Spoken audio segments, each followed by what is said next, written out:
welcome to the SVG-TV news for Monday, October 9th. I am Khalil Kato with the details. A National Day of Prayer was hosted here today under the theme Unity and Resilience. The event, which sought to unite the nation in prayer, ended at around 6 p.m. with a prayer rally at Heritage Square. The day's other activities included workplace devotions, school devotions, on-air prayers via radio, prayer stations in Kingstown, and visits to state institutions. They were coordinated by the National Day of Prayer Committee in collaboration with Ecclesiastical Affairs within the Ministry of Education and National Reconciliation. In an interview on NBC Radio's Face-to-Face program earlier today, Pastor Adolphus Isaacs says citizens are not living up to their God-given responsibilities. To intercede to him on behalf of the nation. And like I said, that's what we're here to do, to intercede on behalf of St. Vincent and the Grenadines. And this country needs our prayers. And if there ever have been a time in the life of this nation that we need divine intervention, the time is now. The Word of God reminds us that the effectual fervent prayer of the righteous avail much. In other words, when you and I as the people of God pray, the result would be efficacious on behalf of the nation. As it relates to unity, Pastor Gilbert Porter says Vincentians need to forget about their differences and forgive where wrong was done in order to reconcile for the good of the future generations. We did not come here to stay. And we must do all that we can to leave a better St. Vincent. That's right. For our children and grandchildren and so on and so forth until Jesus comes. All right, so I want to encourage you again. Yes, I know some grievous things may have happened. I know some difficulties you'll have gone through. But if we come together, we will be a force to be reckoned with. We will do exploits. Let's be united. I don't think it's coincidence that the theme is unity and resilience. Because we can't stand unless we are united. There will be an increase in penalties for persons found guilty of having illegal firearms in their possession. This is according to Prime Minister Dr. Ralph Gonsalves on radio on Sunday. Prime Minister Gonsalves said there will also be a review for the penalties on sexual offenses. There's also an increase in penalties for illegal firearms. It's fairly stiff at the moment, but it looks as though when you examine comparatively other areas, we might be, in terms of penalties, a little below the median line. Though it used to be abnormally low, and we increased it. Remember, it was 1 year, we increased it to 7 years, but lots of places it's 10 in the region. Some cases 15. I'm not talking for restrictive or prohibited weapons. I'm talking for quote-unquote normal firearm. And then there's some review of the penalties for some particular sexual offenses, where some of the penalties are not in sync with some of our neighbors, or where we consider they ought to be. The Prime Minister further added that there is a draft legislation to regulate tints on vehicles. Or persons suspected of criminal activities have been using tinted vehicles to make detection more difficult. I know some persons are going to object, but the point is this: we have to be reasonable and we have to think of the entire country. I know some persons like to have the tint and be inside there and nobody can see them and so on. A lot of privacy and all the rest of it. But not only the evidence here in St. Vincent and Grenadines, but comparative evidence across the region and from various advisors that this is an area which we need to address.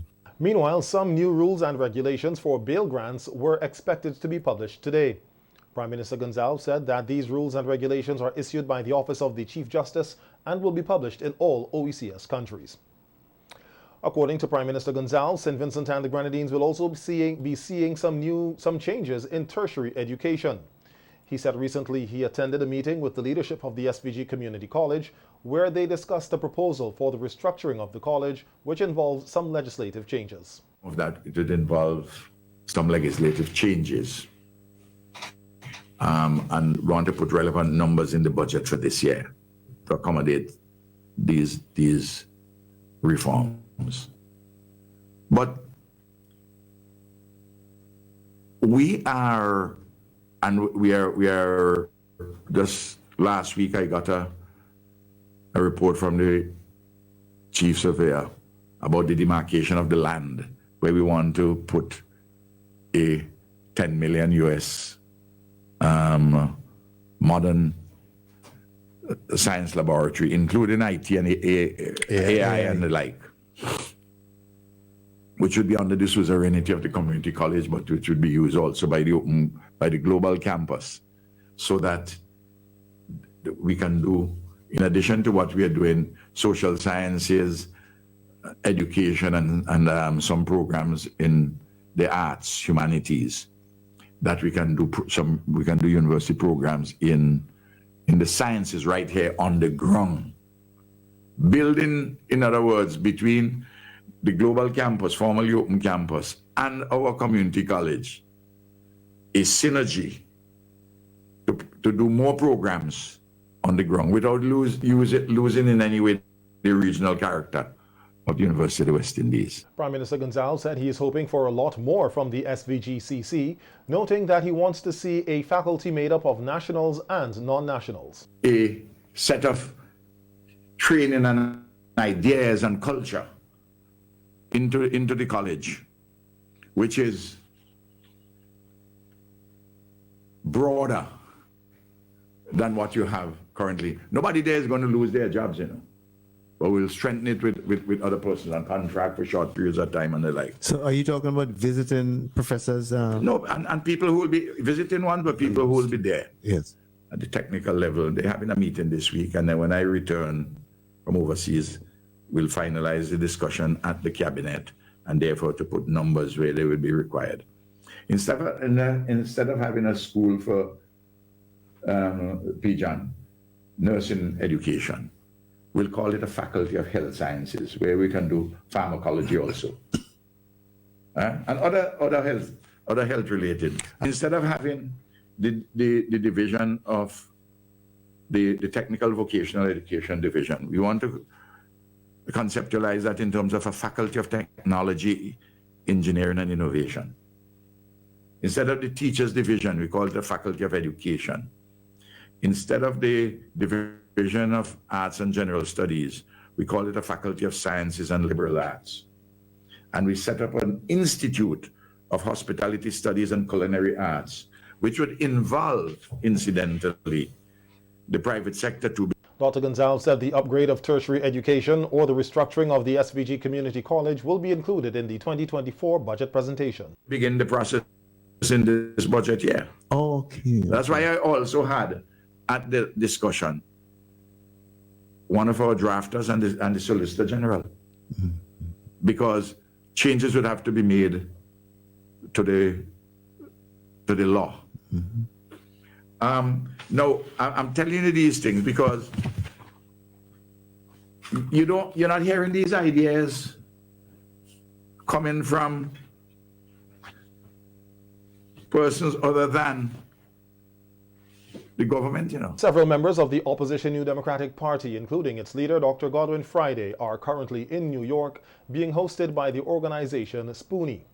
As part of their visit, a town hall meeting was held last evening at the Friends of Crown Heights, where Dr. Friday and other members of the visiting delegation had the opportunity to interact and address Vincentians living in New York and other parts of the diaspora. The NDP leader told the gathering that their love and passion for St. Vincent and the Grenadines would never be taken for granted. It is truly a blessing to us. And you demonstrate it in so many ways. By the money and the material you send home to your family and friends, the support that you give to your favorite projects back at home, the investments that you make when you build your home or you fix up the family home, or when you invest in a business back in St. Vincent and the Grenadines. I've heard so many stories about that. The support that you provide by opening doors in the US for persons who require medical attention, not available in St. Vincent and the Grenadines, makes a big difference. And most of all, by the perspectives you bring to the important issues affecting our beloved country. Dr. Friday further told the gathering that as wonderful as St. Vincent and the Grenadines is, it is headed in the wrong direction. There is higher unemployment than in the earlier years of the ULP administration. I'm not saying that, this is a fact. Over 20% of the workforce do not have jobs. This is among the highest in the OECS. And it is much worse for young people who often are forced to leave St. Vincent and the Grenadines to find work abroad. Nothing wrong with if you choose to go get an opportunity somewhere else, but you should not have to be forced to go because you have no alternative. For those who have jobs, low and stagnant wages offer little hope that they can build a future and improve the quality of their lives. Crime has spiraled out of control, causing fear and frustration among our people, and at times touching those close to us. It happened to me earlier this year. The healthcare system in St. Vincent and the Grenadines is in a state of disrepair, broken down so much that many of our people are afraid to use it, and they do not trust it. And this is not the fault of the doctors and the nurses. They can only work with what they have. Our roads, bridges, jetties are in bad shape. The roads, quite frankly, have become obstacle courses that you have to try to negotiate to avoid damaging your car or killing somebody as you're driving. Despite promises at the last election, the ULP government has failed to make any real progress on delivering jobs, improving wages, or tackling crime. And they presently lack the energy and initiative so that their new promises are not believable and, quite frankly, should not be believed. Senator Chevron John and Laverne Velox, who are also in New York, outlined to the gathering why the NDP is the party of hope for SVG and some of their plans for the country. Godwin Friday is the greatest advocate of hope, and the team he leads echoes his promise for a brighter future under an NDP administration. We are ready for government. We've been ready for a long time. Too many of our people are suffering. Too many of our people live with hopelessness and despair. They cannot get jobs because it seems like jobs in St. Vincent and the Grenadines are for the supporters of the ULP only. And you're going to hear about jobs over and over again tonight because jobs is a real problem in St. Vincent and the Grenadines. People are willing to work because we are a proud people who want to earn our own money. We want to maintain our pride and dignity and don't want to settle for handouts. We would rather not line up to collect poor relief, but without sustainable jobs, we have no choice. The twice yearly Christmas and back to school road gang pay is insufficient for our people to survive. We have become a nation of people who settle for whatever they throw at us. It's time to recapture our independent spirit. Pay careful attention to what pertains back home. Most opportunities of the wealth are concentrated in a small circle. Nobody gets in there if you're not wearing that color. When the NDP takes government, and I say when it takes government, there is so much work to be done to restore and take St. Vincent and the Grenadines to real growth and development. People-centered growth and development. That's what we are talking about. And that people-centered growth and development must be beneficial to all Vincentians.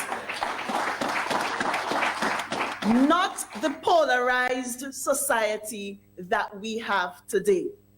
Not the system where only a selected few loyalists are rewarded. The National Emergency Management Organization, NEMO, is advising all coastal residents, sea bathers and fisherfolk to avoid using the sea over the next 3 days, as long-period waves could produce life-threatening surf and rip currents that can impact the shores of St. Vincent and the Grenadines from today into Wednesday. All fisherfolk are asked to secure vessels, engines and equipment. All coastal residents are also asked to take all necessary precautions to save lives and secure livelihoods. NEMO says, according to information received from the St. Vincent and the Grenadines Meteorological Services, long-period waves propagating towards the island chain could break with life-threatening surf and rip currents along the shores of SVG starting this morning. Small craft operators are asked to secure vessels and equipment, and sea bathers are advised to stay out of the water. The SVG Met Services says conditions could be more adverse at times of high tide on Tuesday at 3 a.m. and 1:52 p.m. and on Wednesday at 3:36 a.m. and 2:35 p.m. NEMO is advising residents living along coastal areas to avoid using the sea and to be extremely vigilant during this period.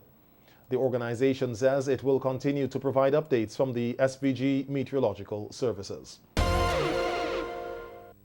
25-year-old Arena Foy, Miss Massey Stores Limited, has been crowned Miss SVG 2023.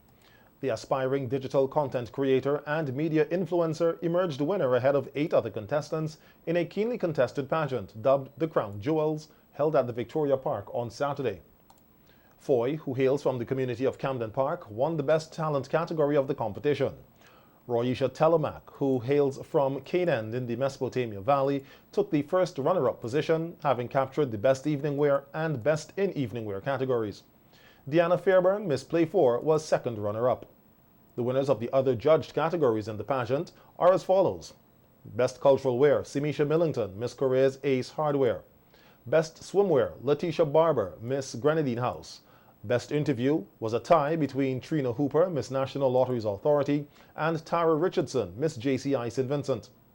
Here's a snippet of the Best Talent won by Arena Foy, the newly crowned Miss SVG.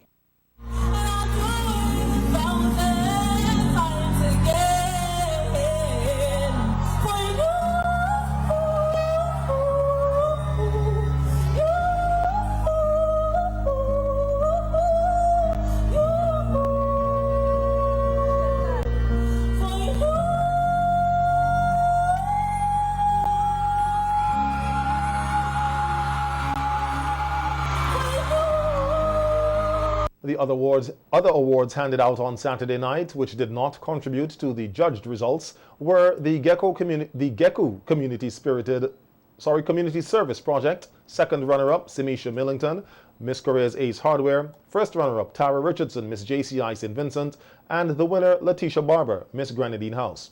Miss Photogenic, Trina Hooper, Miss National Lotteries Authority. Miss Congeniality, Tara Richardson, Miss JCI St. Vincent. Miss Community Spirited, Simisha Millington, Miss Korea's Ace Hardware. The Acute Cosmetics Deportment Excellence Award, Tara Richardson, Miss JCI St. Vincent, and the ECGC People's Choice Award, Royisha Telemac, Miss In Transit Exports. On Sunday, members of the Royal St. Vincent and the Grenadines Police Force, family and friends bid farewell to former Inspector of Police Henry Arthur Providence, who was laid to rest at the Brighton Cemetery following a funeral service at the Mount Moriah Seventh-day Adventist Church in Diamond. Inspector Providence, who was accorded a full military funeral, died at the Milton Cato Memorial Hospital on Wednesday, September 13th. He enlisted in the Royal St. Vincent and the Grenadines Police Force on December 27, 1996, and loyally served the organization and people of SVG for 27 years. At the time of his death, he was stationed at the Georgetown Police Station in the Eastern Division. Throughout his career, Providence worked at the Barrowley, Kittels, and Georgetown police stations respectively, the Criminal Investigations Department, and the Traffic Branch, where he spent most of his policing career. The RSVG Police Force described him as a versatile police officer who displayed professionalism when carrying out his duties. He was promoted to the rank of Corporal on October 1, 2008, Sergeant on December 1, 2015, Station Sergeant on June 1, 2017, and Inspector on September 29, 2017. At the funeral service on Sunday, a number of glowing tributes were paid to Inspector Providence, described as a man of integrity. Inspector Providence was a man who exuded qualities, temperament, attitude, and work ethics of an excellent police officer. He was truly committed and loyal to the oath he took to protect and serve the people of St. Vincent and the Grenadines almost 27 years ago. December 27th will have made it exactly 27 years. I have known Pravi all of his life, and throughout all of this time I've always been inspired and impressed with the way he interacted with people throughout the organization and those in ordinary walk of life he came to meet. The diligent way in which he performed his duties. If I were to call a lot of the constables that worked with him, I know they would attest to that. How many times, even though he was senior, he respected their opinions and how much he stood up for them. He was a true friend, and he was as honest as you can think. He was very honest. There was integrity in whatever he did. And I would have read a lot of posts and nobody would have said otherwise. I took sick some years ago, and Providence filled his van with members from this church and came to Barley just to pray for me. And that said a lot of the character and of the man he was. The first thing which we observe is that Inspector Providence died while he was still a young man, 46 years old. It cannot be easy for his parents to bury a son. Cannot be easy for his children and for his widow. We never know the mysteries of life and death. On behalf of the government and people of St. Vincent and the Grenadines, on my own personal behalf and that of my family, I express sincerest condolences to the family of the deceased. I think, Commissioner, that Inspector Providence has been so interested in educating young people and the police that we should have a special police scholarship in the name of... The police are investigating the circumstances surrounding an incident that has resulted in the death of Kimron Goodluck, an unemployed 35-year-old of Bayaboo, which occurred on Friday at about 7:13 a.m. in Bayaboo. Police say preliminary investigations revealed that Goodluck was crushed by a Freightliner truck, registration number TN528, driven by Ron Williams of Edinburgh. Goodluck was pronounced dead at the scene of the incident by the district medical officer. A post-mortem examination is expected to be carried out on the deceased to ascertain the exact cause of death. Police are asking anyone with information that can assist with the investigation to call 999 or 911 or the officer in charge of the South Central Division at 458-4200 or any police station or police officer you are comfortable with. Police say all information received will be treated confidentially. Investigations are ongoing into the matter.